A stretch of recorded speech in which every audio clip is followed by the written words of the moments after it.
Alhamdulillahirabbil alamin Mas Ribut. Ini bisa bersilaturahmi nih ke rumah Mas Ribut nih. Enak banget ini rumahnya ya, Masya Allah. Ya, alhamdulillah Pak Ustadz udah mau datang ke rumah saya. Iya. Ya, mudah-mudahan bawa berkah Pak Ustadz. Amin, sama-sama.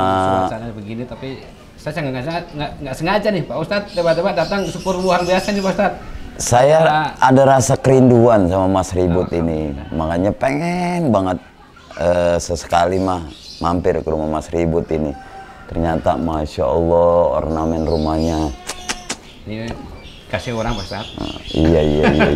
Gimana Mas Ribut? Alhamdulillah Pak Ustadz. Iya Pak Ustadz, sebetulnya saya mau pengen cerita udah lama sama Pak Ustadz. Pengen cerita tapi kayaknya Pak Ustadz lagi sibuk banget terus. Saya juga kadang-kadang kalau Pak Ustadz lagi ada waktu, saya nggak ada waktu. Nah kebetulan tadi saya tidak sengaja ini, tadi makanya ditelepon Pak Ustadz. Ya udah saya segera ada di rumah saya. Itu walaupun baru pulang tapi alhamdulillah. Alhamdulillah ini yang dikatakan takdir Allah. Amin. Segala sesuatu adalah gerakannya Allah. Kalau Allah nggak gerakin kayak begini nih, kita nggak bisa mungkin bisa ngopi bareng nih di rumah Mas Ribut nih. Iya. Kebetulan. Silakan kopi Pak Ustadz. Saya kopi minum dulu ya, Masya Allah. Jadi gini Pak Ustadz. Gimana Mas Ribut? Saya sudah lama sebenarnya pengen cerita sama Pak Ustadz. Ya, tapi ya mungkin Allah udah mentakdirkan hari ini kita bisa bertemu.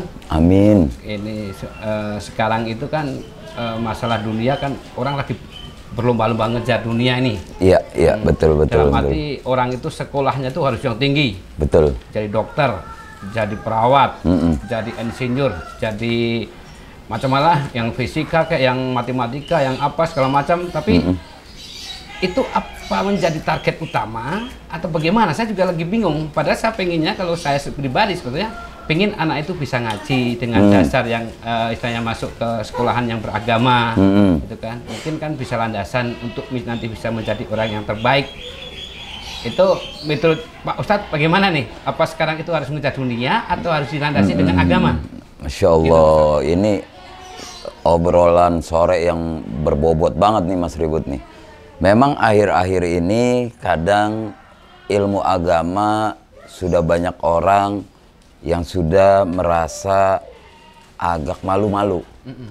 Dia merasa bangga ketika anaknya itu memiliki ilmu dunia yang lebih bagus. Betul. Matematikanya bagus, bahasa Inggrisnya bagus, ilmu kimianya, fisikanya bagus, segala macam ilmu yang berkaitan di dunia lebih merasa bangga dibanding ilmu agama. Apa yang dirasakan oleh Mas Ribut ini ada sebuah ceritanya begini Mas Ribut. Ya, gimana Mas? Suatu ketika ada kumpulan anak-anak mahasiswa. Dia ini masa liburan. Dia kepingin berlibur ke sebuah daerah yang menyeberangi laut lah. Di negara luar itu? Ya, di daerah negara luar itu. Singkat ceritanya begini. Anak mahasiswa ini naik sebuah kapal. Kapal apa tuh Pak? Kapal laut Mas Ribut, bukan kapal-kapalan. Gitu. Kapal laut, begitu udah pada naik nih, ya masa liburan kan pengennya refreshing kali ya anak-anak mahasiswa, apalagi jiwa-jiwa yang baru semangat, dia ingin berlibur naik kapal. Begitu udah naik kapal, ternyata di kapal itu dikomandoi oleh seorang nakoda. Kalau bahasa kita mah nakoda itu kayak supir. Ya, kalau di darat kan mobil itu kan supir ya, driver ya. Tapi kalau laut, nahkoda. Nahkoda. Ini adalah sosok seorang yang sudah tua. Tua, kalau kita panggil mah engkong-engkong dah. Umurnya pokoknya udah di atas 50 Iya, tahun gitu. Akhirnya gini, begitu dia naik kapal nih, sekumpulan daripada mahasiswa ini, anak-anak mahasiswa ini punya rencana ingin bermain sama si engkong ini nih, nakoda tadi itu. Dia bilang begini, "Kong," kata si salah satu mahasiswa. "Ngapa, Tong?" Gitu. "Ini, saya mau tanya si engkong. Engkong ngerti nggak ilmu matematika? Tong, kalau di laut, di kapal mah jangan ngomongin mati-matian." Matematika? "Matematika, Kong, bukan mati-matian." Iya. "Emang ilmu apaan itu?" Kata si engkong tuh. Akhirnya dibilang, "Aduh si engkong, engkong dasar orang kampung." Kata si mahasiswa ini, dia bilang gini, "Kong, bagaimana sih Kong? Hidup di dunia cuman sekali, ilmu matematika kagak tahu." Kata si mahasiswa tuh, si engkong diem bae tuh. "Oh gitu ya?" Gitu. Terus ada lagi nih mahasiswa yang satu lagi nanya, dari Fakultas Kedokteran. "Kalau ilmu kedokteran tahu nggak, Kong?" "Kedokteran? Gue baru denger itu, Neng." Gitu. Yang cewek nih yang nanya. Yang dokter. "Gue baru tahu, Neng, namanya ilmu kedokteran." "Ilmu apa lagi itu?" "Yah, Kong, dasar orang kampung, nggak pernah sekolah. Ilmu kedokteran baik kagak tahu." Nih. Oh gitu. "Oh iya ya. Ya namanya engkong mah orang kampung kagak pernah sekolah. Sekolahnya di bawah pohon bambu." Gitu. Terus datang lagi nih pemuda mahasiswa yang lain, yang mahasiswa bukan mahasiswi ya. Kalau tadi mahasiswi, sekarang mahasiswa. Cowok kalau mahasiswa cowok. Cowok. Iya. Dia jurusannya itu bidang fisika. Gitu. Dia bilang, "Kong, engkong tahu nggak ilmu tentang masalah planet?"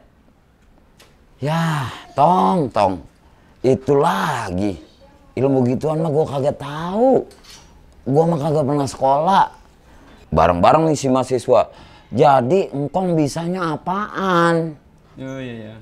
"Segala ilmu matematika kagak tahu, kedokteran kagak tahu, fisika kagak tahu, sampai lagi ilmu-ilmu yang lain," kata mahasiswa tuh.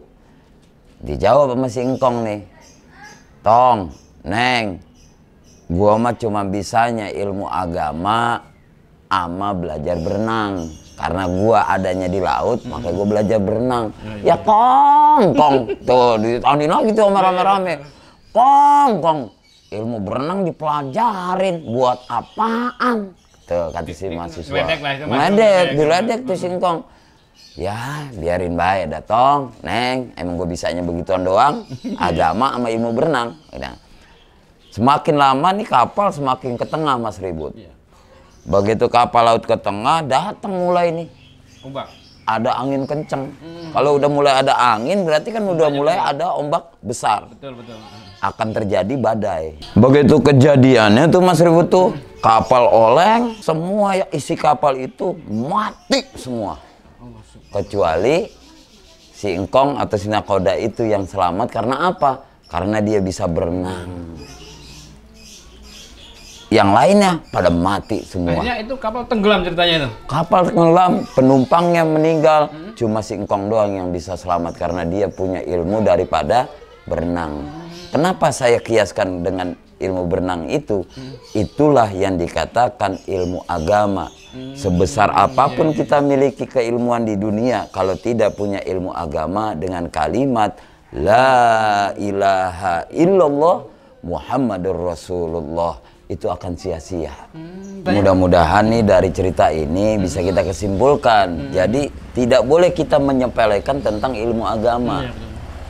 Dan tidak juga kita menyia-nyiakan daripada ilmu yang ada di dunia. Dalam artian di dunia ini ya kayak matematika, ilmu-ilmu umum di luar agama, itu juga kita tidak boleh menyepelekan, harus berseimbangan.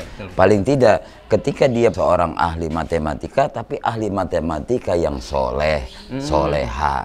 Dia seorang dokter yang soleh dan soleha. Mudah-mudahan obrolan kita sore ini bisa manfaat. Amin, amin. Dan Ane mau pamit nih, kebetulan masih ada jadwal lagi nih. Buru-buru, pas nggak pakai jam nih.